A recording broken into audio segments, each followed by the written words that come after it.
In a small, sleepy town nestled between rolling hills and dense forests, life had always been predictable.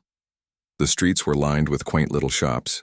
The air carried the scent of freshly baked bread from the local bakery, and neighbors greeted each other warmly as they passed by. It was the kind of place where nothing exciting ever seemed to happen, until one fateful evening when everything changed.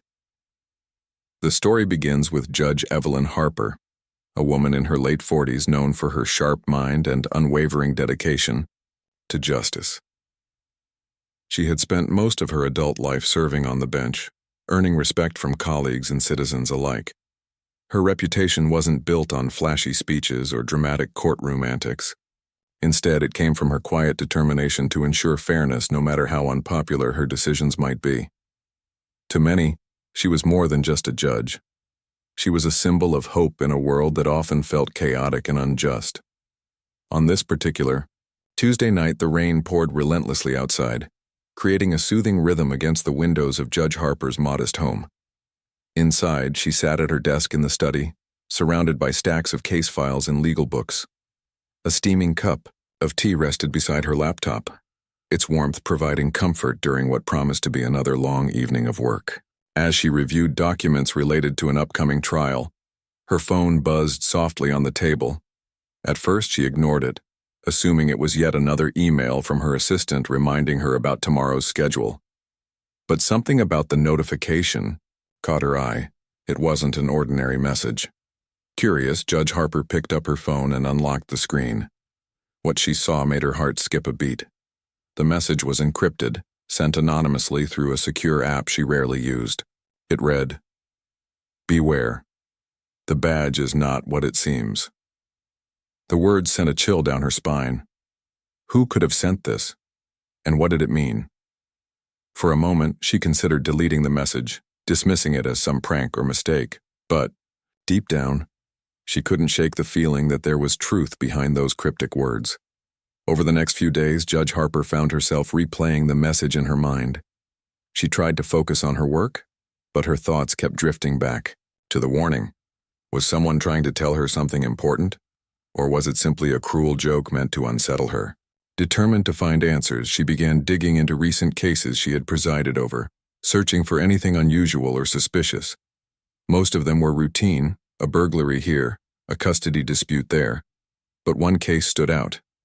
It involved allegations of misconduct within the local police department, though the details had been vague and inconclusive at the time.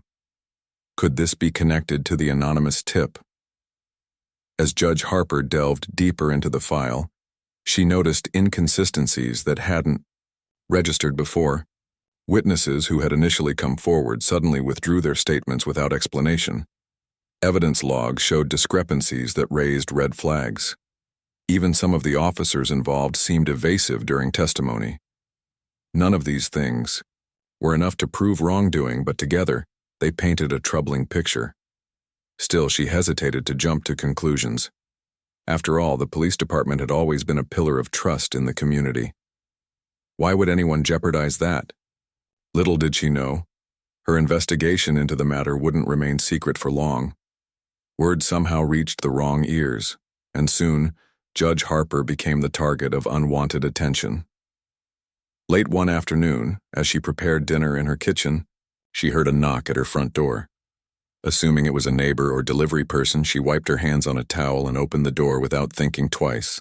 Standing on her porch were 3 uniformed officers, their expressions unreadable. "Judge Harper," one of them said stiffly, tipping his hat. "We need to speak with you regarding an ongoing investigation." Her stomach tightened.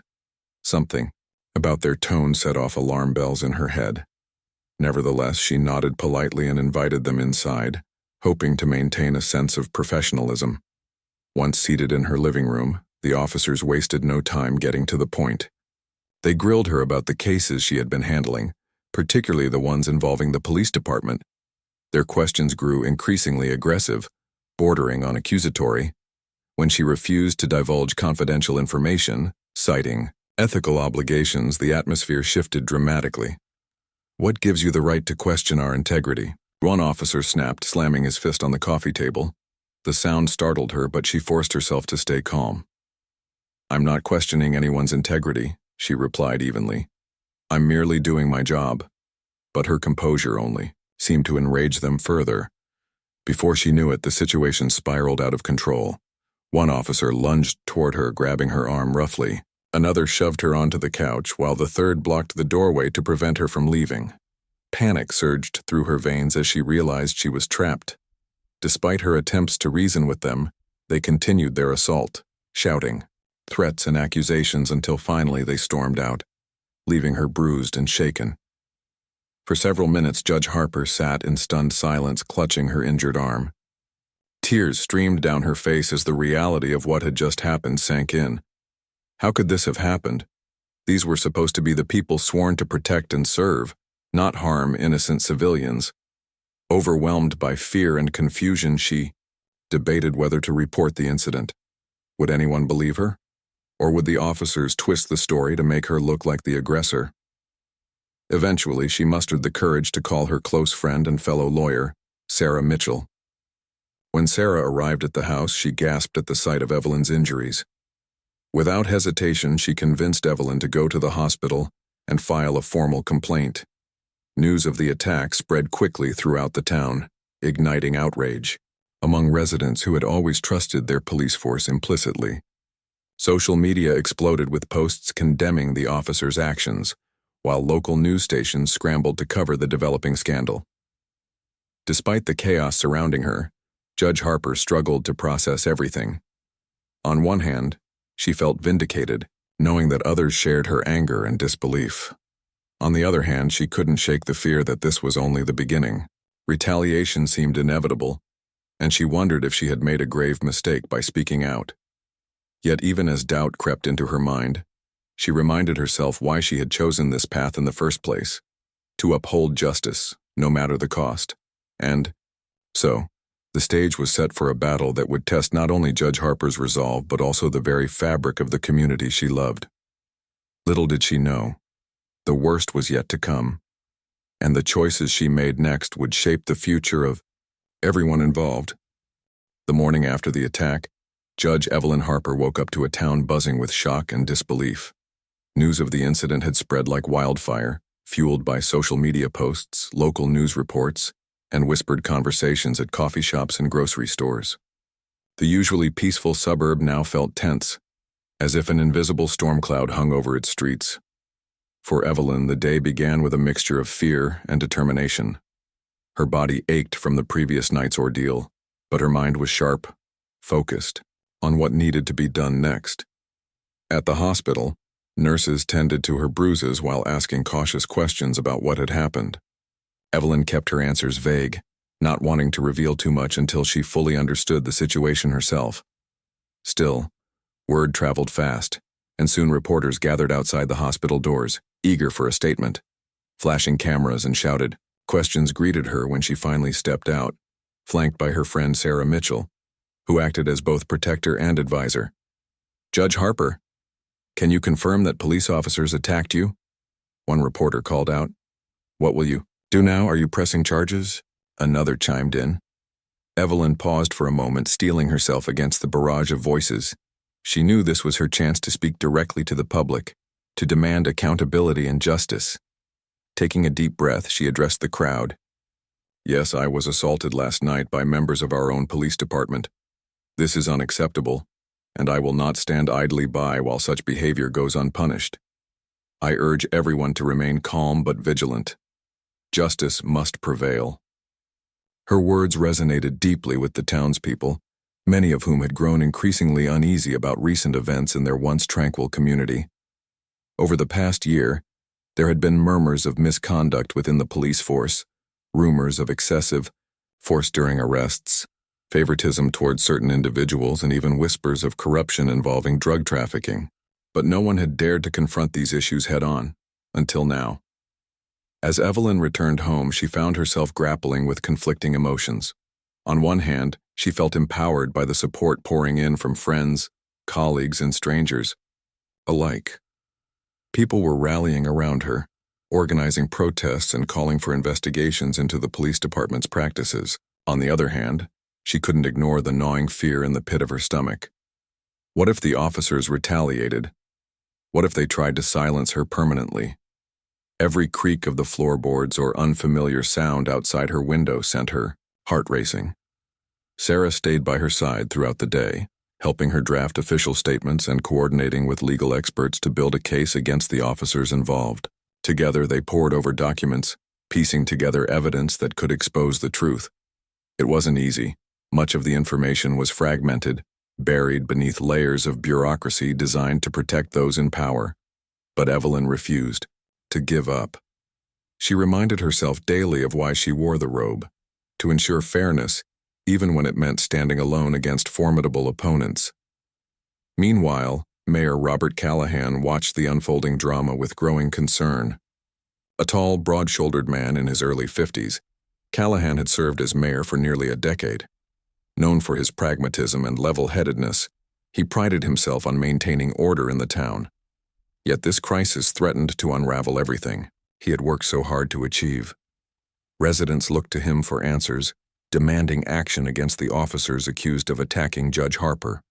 Protesters gathered outside City Hall, holding signs that read, "Justice for Evelyn," and "No" badges above the law. Callahan knew he couldn't afford to stay silent any longer. That evening, he convened an emergency meeting with key stakeholders, including representatives from the police department, local government officials, and community leaders. The tension in the room was palpable as everyone took their seats.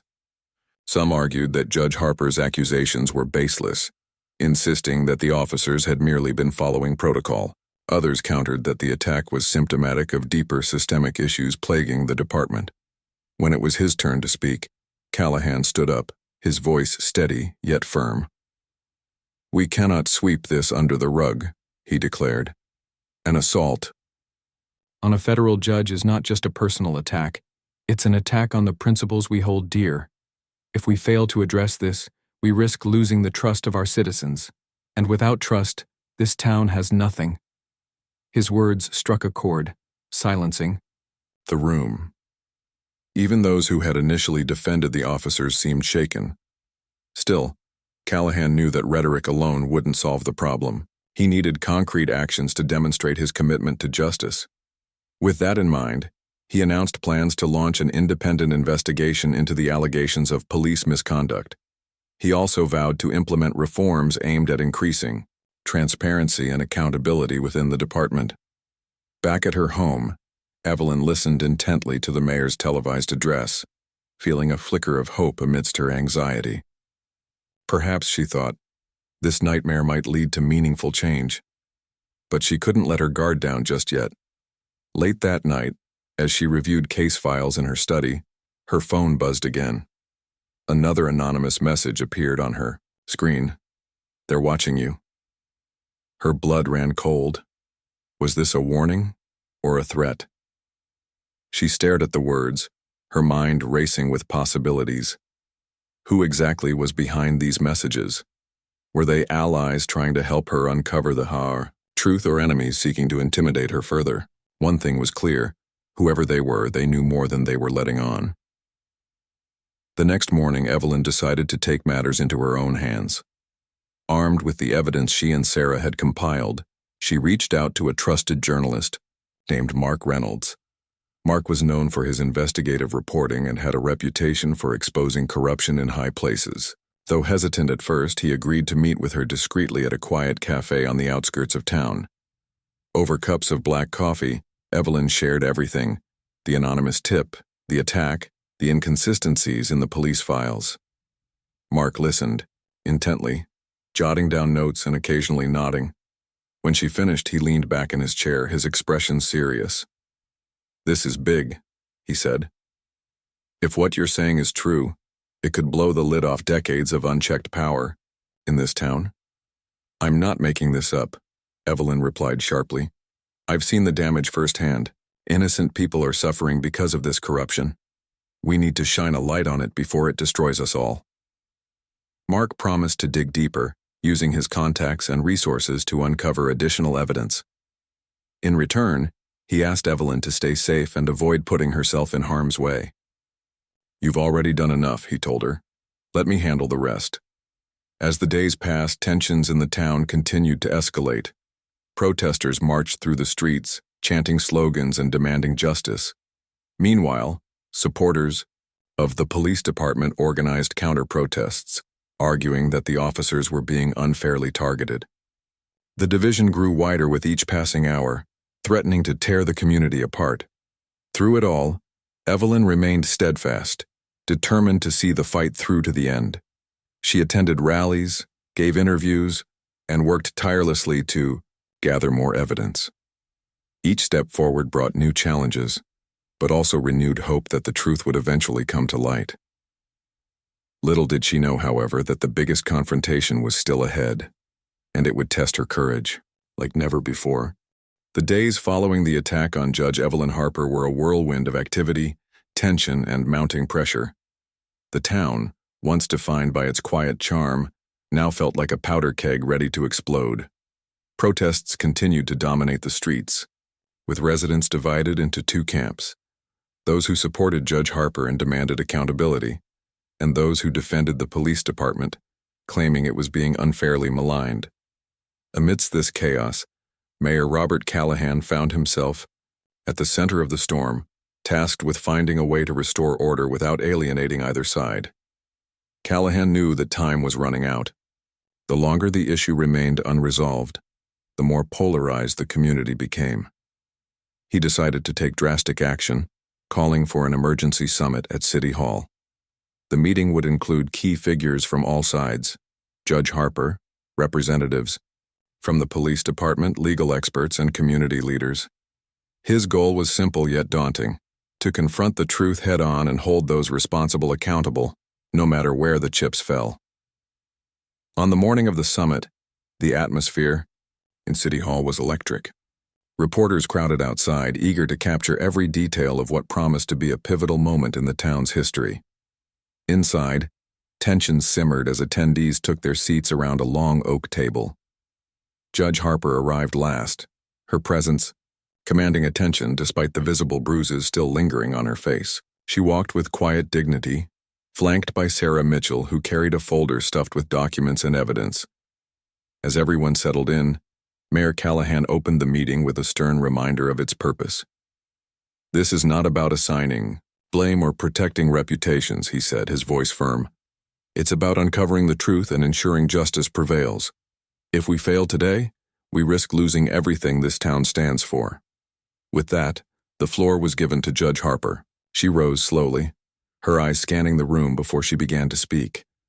Her voice was steady but laced with emotion as she recounted the events of the night she was attacked. She described how the officers had barged into her home under the guise of discussing ongoing investigations, only to turn violent when she refused to comply with their demands. She then presented the inconsistencies she had uncovered in recent cases involving the police department: missing evidence, tampered reports, and coerced witness testimonies. Her words hung heavy in the air, met with a mix of shock, disbelief, and anger. Some attendees shifted uncomfortably in their seats while others exchanged nervous glances. When she finished, the room fell silent, broken only by the sound of pens scribbling notes. Next, representatives from the police department attempted to defend themselves. They claimed that Judge Harper's accusations were baseless and part of a smear campaign aimed at discrediting law enforcement. One officer, Lieutenant Marcus Kane, stood up and addressed the group. "We are here to protect and serve," he said, his tone defensive. "Any suggestion otherwise is an insult to the hardworking men and women of this department." But Callahan wasn't swayed. He leaned forward, his piercing gaze fixed on Lieutenant Kane. "Then explain the discrepancies in these files," he said, gesturing toward the stack of documents Sarah had placed on the table. "Explain why witnesses suddenly recanted their statements. Explain why evidence logs don't match up." Each question landed like a hammer blow, leaving the officers scrambling for answers.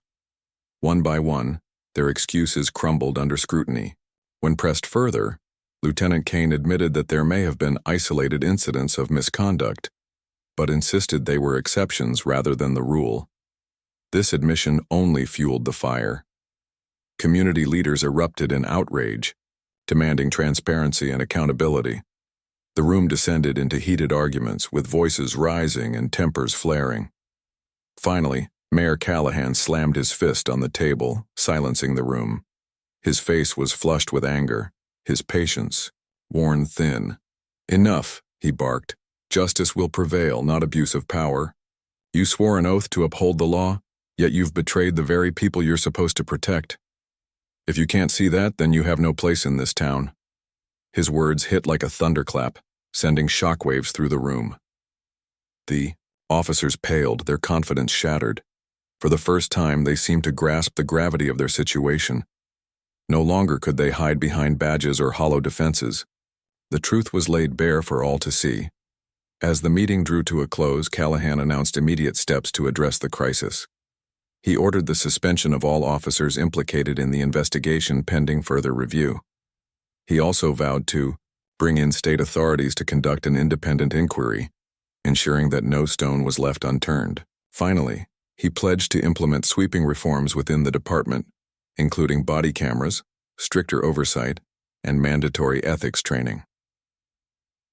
Outside City Hall, news of the summit spread quickly. Protesters cheered as details emerged, celebrating what they saw as a victory for justice. Meanwhile, supporters of the police department grumbled, accusing Callahan of overreacting and abandoning law enforcement. Despite the backlash, the mayor remained resolute, knowing that the path to healing would require tough decisions. For Judge Harper, the confrontation marked a turning point. Though exhausted, she felt a renewed sense of purpose. The support she received from the community and the courage displayed by Mayor Callahan had reignited her faith in the possibility of change. Still, she couldn't shake the feeling that the fight was far from over. As she returned home that evening, she noticed a strange car parked across the street. Its occupants sat motionless, watching her house. Her heart raced, but she forced herself to remain calm. Whoever they were, they wouldn't intimidate her. Not anymore. Later that night, Evelyn sat alone in her study, reviewing the events of the day. Her phone buzzed again, delivering yet another anonymous message. "You're closer than you think." This time, instead of fear, she felt a spark of determination. Whoever was sending these messages clearly wanted her to keep digging, and she intended to do just that. Meanwhile, journalist Mark Reynolds worked tirelessly to uncover additional evidence. Using his network of sources, he traced leads that pointed to a web of corruption stretching far beyond the local police department. It involved politicians, business owners, and even judges who had turned a blind eye to illegal activities in exchange for favors or bribes. The deeper he dug, the more alarming the picture became. Mark reached out to Evelyn, urging her to meet once more. "I've got something big," he told her over the phone. "Something that could change everything." Evelyn agreed, though she couldn't shake the nagging feeling that danger lurked around every corner. The next morning, she met Mark at the same cafe where they had spoken before. He slid a manila envelope across the table, his expression grim. Inside were copies of financial records, emails, and photographs linking several high-ranking officials to illicit dealings. Evelyn's hands trembled as she flipped through the pages, realizing the scope of the conspiracy. "This goes all the way to the top," Mark said quietly. "If we release this information, heads will roll. But so will ours if we're not careful." Evelyn nodded, understanding the risks.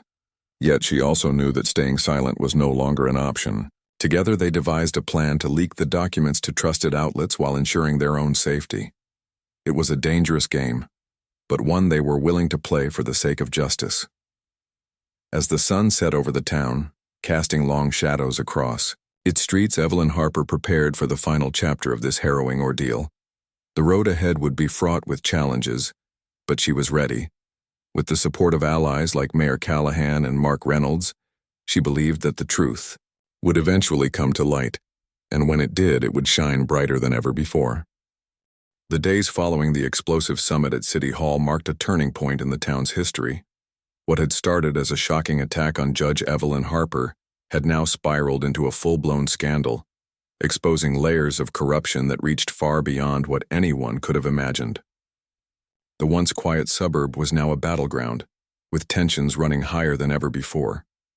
For Evelyn, The fight became not just about seeking justice for herself, but about dismantling an entire system built on lies and abuse of power. As promised, Mayor Robert Callahan wasted no time in bringing in state authorities to lead the independent investigation. Investigators descended upon the town like a storm, combing through files, interviewing witnesses, and scrutinizing every aspect of the police department's operations. Their presence brought both hope and fear: hope for those who believed in accountability, and fear for those whose secrets were at risk of being exposed. Evelyn played a crucial role in aiding the investigation, providing investigators with the evidence she and Sarah Mitchell had painstakingly gathered. Every late night spent poring over documents, every anonymous tip received, and every inconsistency uncovered added fuel to the growing fire. Yet, despite her determination, Evelyn couldn't ignore the toll it was taking on her. Sleep eluded her. Her bruises still ached, and paranoia lingered in the back of her mind. She often found herself glancing out the window, half expecting someone to be watching her. But she refused to let fear dictate her actions. Instead, she channeled her anxiety into resolve, knowing that backing down now would mean betraying not only herself but also the people counting on her. Meanwhile, journalist Mark Reynolds worked tirelessly behind the scenes, piecing together the puzzle of corruption that stretched far beyond the local police department. The financial records, emails, and photographs he had uncovered painted a damning picture. High-ranking officials, including politicians, business owners, and even judges, were implicated in schemes involving bribery, money laundering, and illegal trafficking. It wasn't just one bad apple, it was an entire barrel rotting from within. Mark knew the stakes were high. Releasing this information prematurely could jeopardize the investigation, or worse, put lives at risk. So, he and Evelyn devised a careful strategy. They decided to leak small strategic pieces of evidence to trusted media outlets, ensuring each revelation built upon the last. The goal was to create a steady drumbeat of exposure, keeping the public engaged while giving investigators enough time to act. The first bombshell dropped during the evening news, sending shockwaves through the community. A well-respected city council member was exposed for accepting bribes in exchange for approving shady real estate deals. The report included bank statements and recorded phone calls, leaving little room for denial. Within hours, protesters flooded the streets demanding the council member's resignation. By morning, he had stepped down, claiming personal reasons. But this was only the beginning. Over the next few days, more revelations followed. A prominent judge was revealed to have tampered with court records to protect allies involved in criminal enterprises. A local developer admitted to funneling funds to politicians in exchange for lucrative contracts. And most explosively, several senior police officers were arrested after investigators uncovered evidence linking them to drug trafficking rings operating under the guise of law enforcement. Each new piece of information sent ripples through the town, forcing residents to confront uncomfortable truths about their leaders and institutions. Trust, once taken for granted, now felt fragile and tenuous. Some people lashed out in anger, directing their frustration toward anyone they perceived as complicit. Others retreated into silence, unsure of whom to believe. The division grew wider, threatening to fracture the community irreparably. Amidst the chaos, Mayor Callahan worked tirelessly to hold things together. He held daily press conferences, updating the public on the progress of the investigation and reassuring them that justice would prevail. His calm demeanor and unwavering commitment earned him widespread praise, though not everyone supported his efforts. Critics accused him of exploiting the crisis for political gain, while others claimed he should have acted sooner. Still, Callahan remained steadfast, reminding himself that leadership meant making difficult decisions, even when they weren't popular. For Evelyn, the mounting pressure took its toll. Despite her outward strength, she struggled with moments of doubt and exhaustion. Late one night, as she sat alone in her study reviewing case files, she found herself questioning whether she had made the right choice in pursuing this path. Had she underestimated the danger? Was it worth risking her safety and perhaps her life for the sake of justice? These thoughts haunted her, but they also strengthened her resolve. She reminded herself of the countless victims whose voices had been silenced by corruption. If she didn't stand up for them, who would? Her fears weren't unfounded. One evening, as she returned home from meeting with investigators, she noticed a car trailing her. Its headlights flickered briefly before disappearing around a corner. Her heart raced and she quickened her pace, locking her front door behind her and double-checking the windows. That night she slept with a baseball bat beside her bed, her senses on high alert. Though nothing happened, the incident left her shaken, reinforcing the reality of the risk she faced.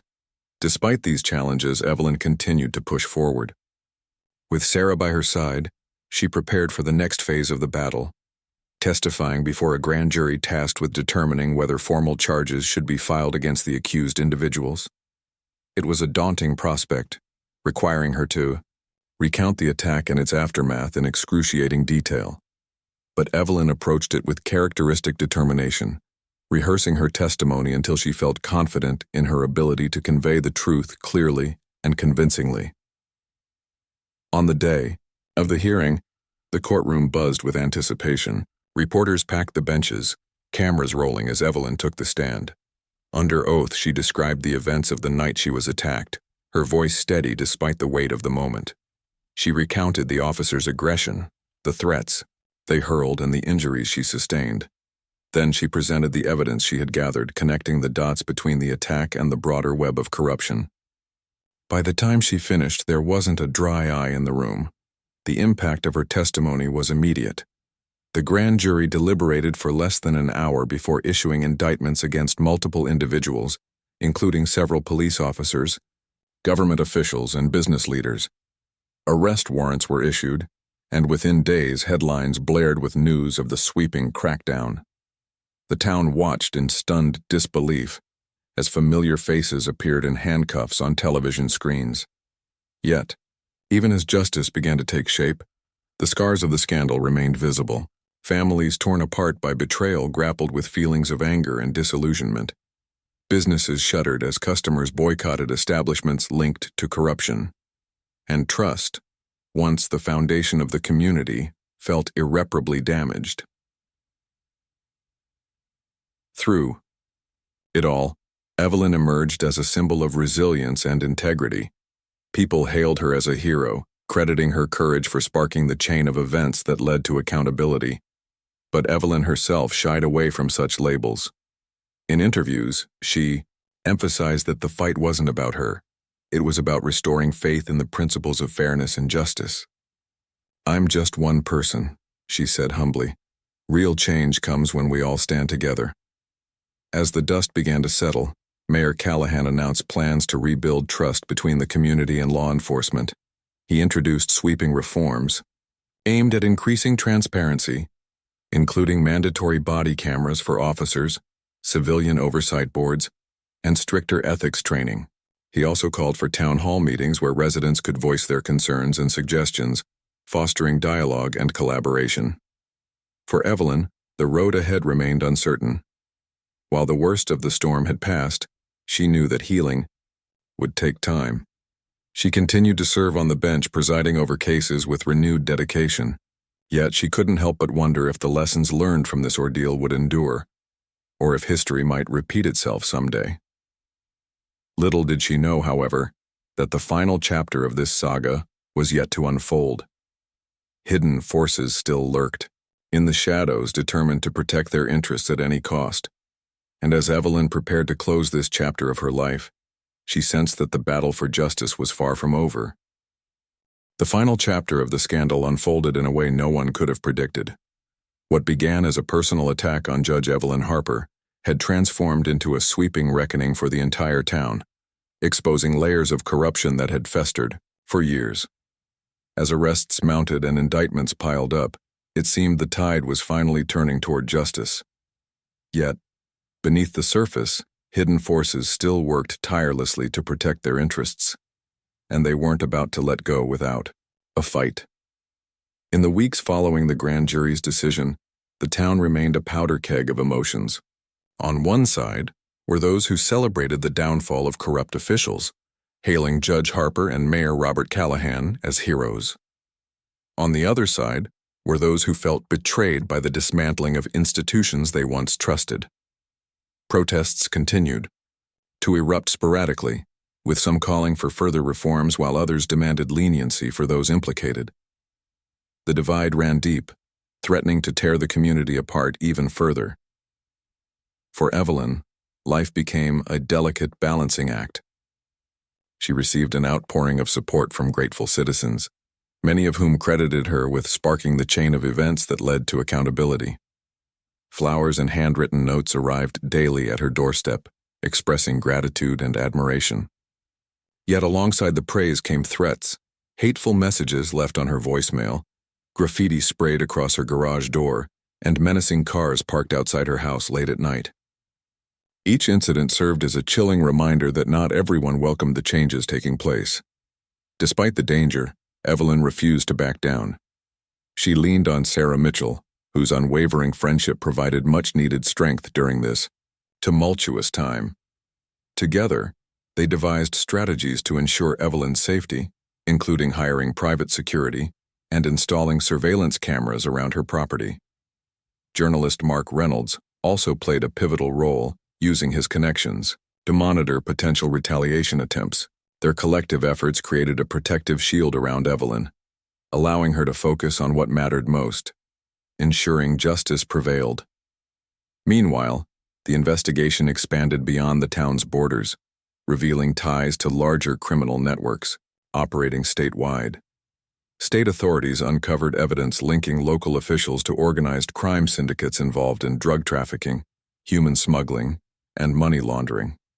The scope of the conspiracy shocked even seasoned investigators, who described it as one of the most elaborate schemes they had ever encountered.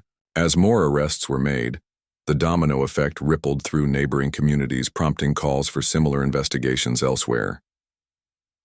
Back in the town, Mayor Callahan faced mounting pressure to address the fallout.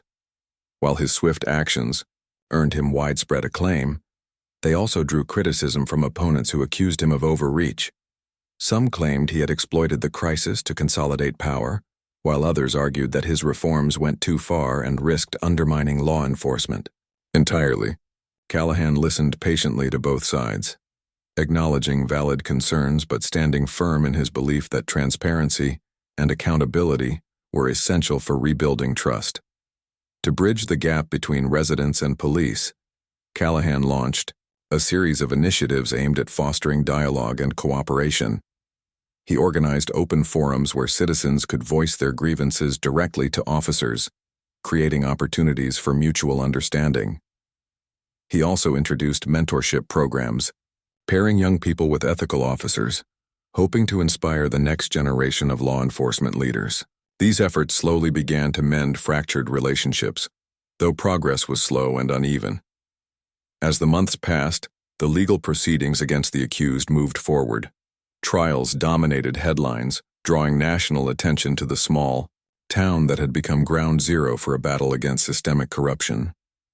In courtrooms packed with spectators, prosecutors presented damning evidence, wiretapped conversations, financial records, and witness testimonies that painted a damning picture of greed and abuse of power. Defense attorneys fought fiercely to discredit the evidence, arguing that their clients were victims of political witch hunts. But the weight of the proof proved insurmountable. One by one, verdicts came down, each guilty sentence sending shockwaves through the community. Senior police officers convicted of orchestrating the attack on Evelyn were sentenced to lengthy prison terms. Politicians found guilty of accepting bribes lost their careers and reputations forever. Business owners implicated in illegal activities saw their empires crumble under the weight of lawsuits and fines. For many residents, these outcomes brought a sense of closure, validating the sacrifices made along the way. Yet for Evelyn, the victory felt bittersweet. Though justice had been served, she couldn't ignore the scars left behind, not just on herself but on the entire town. Families torn apart by betrayal struggled to rebuild their lives. Businesses forced to close left empty storefronts dotting Main Street. And the erosion of trust lingered like a ghost, haunting interactions between neighbors and strangers alike. Healing would take time, and effort from everyone.